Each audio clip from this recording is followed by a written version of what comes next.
contexte-là, vous, qu'est-ce que vous, encore une fois, vous conseillez sur les écoles et la réouverture des écoles ?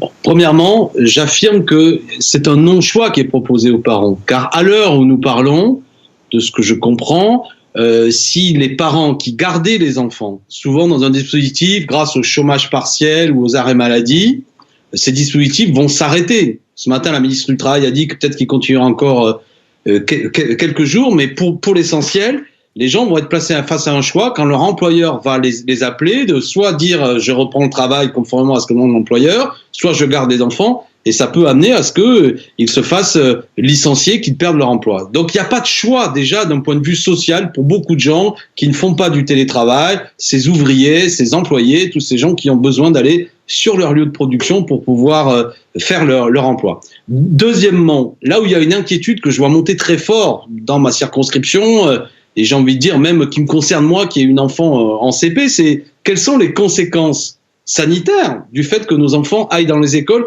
une fois qu'ils vont revenir à la maison en étant potentiellement porteurs du virus. Vous savez, en Seine-Saint-Denis, beaucoup de gens parfois se confinent en famille. Il y a la maman, il y a la grand-mère. Le fait que l'enfant revienne à la maison et éventuellement fait que la grand-mère va tomber malade, ou même les mamans, enfin, ou les parents, pose beaucoup de problèmes. Donc les gens n'ont pas de réponse, et on ne peut pas là-dessus dire c'est au libre choix, c'est vous qui décidez. C'est une responsabilité face à laquelle le pouvoir public doit apporter une réponse très claire. Et enfin, je vois monter une colère très forte dans le milieu enseignant, les professeurs, les personnels, qui se disent que c'est quasi impossible à organiser, que leur santé eux-mêmes est mise en danger, qui s'interrogent de pourquoi ça devrait être les écoles élémentaires qui rentrent, alors qu'on sait très bien que les enfants sont les plus difficiles à mettre en pratique les gestes barrières. Pourquoi pas les classes d'examen, par exemple, qui auraient la nécessité, etc. Enfin, dernier argument, il y a une démagogie de la part du gouvernement qui consiste à dire « Monsieur Corbière, vous êtes un sans-cœur, vous oubliez les milieux populaires, vous oubliez surtout ceux qui ne répondent plus depuis le début du confinement à l'école ». On estime dans mon département que ça monte peut-être même à 20%, 25% des enfants. Mais quelle est la garantie que nous avons que si l'école reprend sur la base du volontariat, on va récupérer, si je puis dire, ces enfants qui ne répondent plus depuis le début du confinement? Ça risque d'être même l'inverse, en vérité. Une situation où ceux qui reviennent sont plutôt ceux qui sont restés polarisés par l'éducation nationale, avec des enseignants qui ne feront plus d'envoi de messages, qui seront totalement absorbés par le travail devant les classes, qui ne feront plus rien en direction de ceux qui sont restés à la maison. Enfin, vous voyez, tout ça est assez incohérent. Et ce pseudo-volontariat cache une chose, c'est que le gouvernement veut que les salariés, et notamment ses ouvriers employés, reprennent le travail et veut pouvoir créer les conditions que l'école soit vécue comme une garderie pour enfants de travailleurs, et certainement pas une réponse adaptée, vraiment à la hauteur du danger de propagation du virus, ou vraiment une réponse pédagogique à ceux qui ont le plus souffert du confinement. Alors vous proposez quoi, vous, Alexis Corbière? Vous dites on n'ouvre plus les écoles le 11 mai, on attend septembre, c'est ça? Oui, c'est plutôt ça. Je trouve que en fonction des conséquences des mauvais choix faits par le gouvernement, c'est-à-dire du fait que nous n'avons pas une réelle capacité d'assurer la sécurité par des masques, par des tests suffisamment importants, à l'heure actuelle, il ne me semble pas raisonnable, à l'image de ce qui se passe en Italie, que l'école et l'école élémentaire reprennent et que l'on prenne le risque d'une nouvelle propagation du virus qui aura pour conséquence peut-être un second pic à partir du mois de juin, juillet, de contamination qui nous remettrait en situation difficile.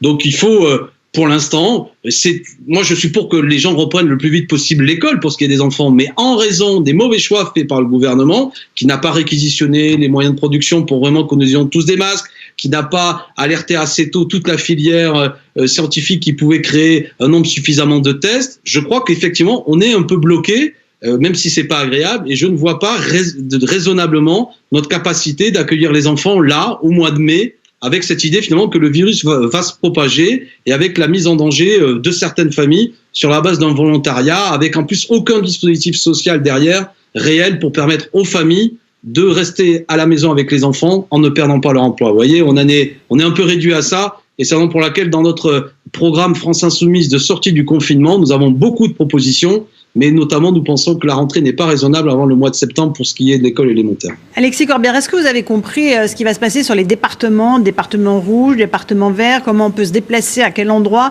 Est-ce que les choses sont claires pour vous? Est-ce que vous demandez des éclaircissements au gouvernement? je suis un peu comme vous, Laurence Ferrari, on n'a pas très bien compris.